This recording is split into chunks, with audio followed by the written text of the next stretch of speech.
નમસ્કાર મિત્રો, સ્વાગત છે તમારો આપણી યુટ્યુબ ચેનલની અંદર। મિત્રો, તમે આ ચેનલની અંદર નવા આવ્યા હોવ તો ચેનલને સબસ્ક્રાઇબ કરી દેજો અને વિડીયોને લાઇક કરી દેજો।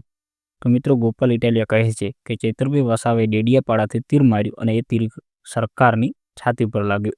એ તીર ભાજપની છાતી ઉપર લાગ્યું। આદિવાસી સમાજને જગાડવામાં આવ્યો, યુવાનોનો અવાજ બનવાનું કામ કર્યું, એટલા માટે જ જેલમાં પૂરો છે।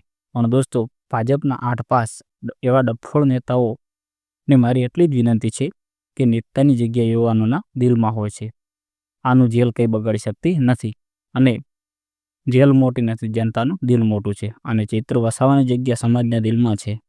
અને ચૈત્ર વસાવાના લોકપ્રિયતાની વાત કરું તો વર્ષોથી ભાજપમાં, કોંગ્રેસમાં આદિવાસી સમાજના નેતાઓ ચૂંટણી જીતે છે, કોઈ સાંસદ બને છે, કોઈ ધારાસભ્ય બને છે અને આપણા કાકા પણ સાંસદ સભ્ય છે।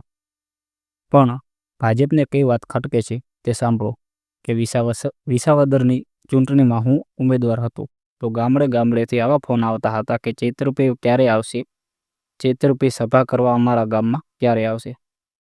ચૈતરભાઈની સભામાં હજારો લોકોની ભીડ હોય છે અને આવા છે આપણા ચૈતરભાઈ વસાવા। તો મિત્રો, તમને આપણા વિડીયો સારો લાગતા હોય તો ચેનલને સબસ્ક્રાઇબ કરી દેજો અને વિડીયોને લાઇક કરી દેજો। ભાજપના નેતાઓને કહીએ છીએ કે ક્રાંતિ આ માત્ર આદિવાસી વિસ્તાર પૂરતી સીમિત નહીં રહે। આવનાર સમયમાં સૌરાષ્ટ્ર, ઉત્તર ગુજરાત, દક્ષિણ ગુજરાત તમામ જગ્યાએ ચૈતરભાઈના સમર્થનમાં સંમેલનો જોવા મળશે। બીજી એક મહત્વની વાત કે ચૈતરભાઈને કેદ કરનારા લોકોને કહીએ છીએ, ચૈતર એક વિચાર છે, વિચાર કોઈના બાપથી કેદ થઈ શકતો નથી। ચૈતર વસાવા વિચાર છે અને ચૈતર વસાવાએ આ વિસ્તારમાં એ બીજ રોપ્યા છે કે ગામડે ગામડેથી સેંકડો ચૈતર વસાવા પેદા થયા છે।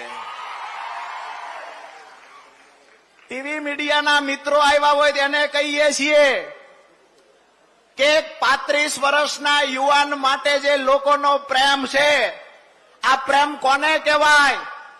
ચૈતરભાઈએ આ વિસ્તારમાં શું કામ કર્યું છે? ચૈતરભાઈની લોક ચાહના શું છે?